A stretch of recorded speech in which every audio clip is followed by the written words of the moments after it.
So you're saying that governance should always take the front seat and politics should be at the back seat. I would say governance, when it comes to questions of governance, when it comes to the question of economy, which is going to benefit everybody, the politics cannot be so disruptive. For instance, um, the UPA government brought in what was notoriously called retrospective taxation. It started to tax for years long before and called it a correction related measure.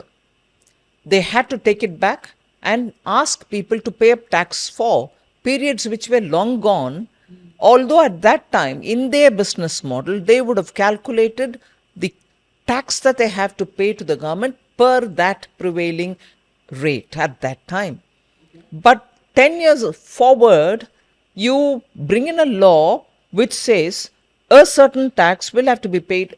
Going backward in time, businesses and their business model can no longer take that on because they've costed themselves in such a way Correct. that for tax this much is given, for dividend this much is given if profit is earned, or else the cost of a product that they produce would be this much, is all predetermined, and based on that the businesses happen, goods are bought and sold and everything. Now Yeah. when you're bringing in a retrospective tax, who collects it from whom?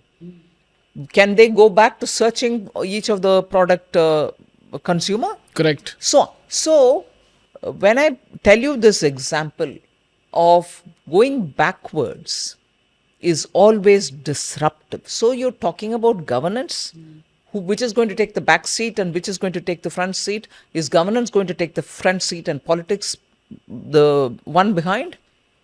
I wouldn't look at it like that. I look at it as, so long as you're not disruptive and you're taking it forward, governance and politics go hand in hand.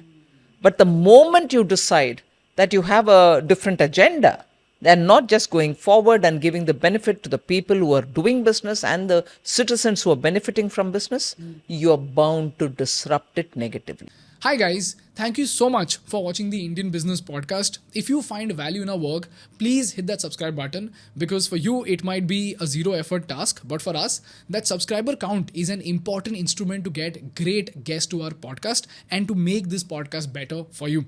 So if you find value, please subscribe.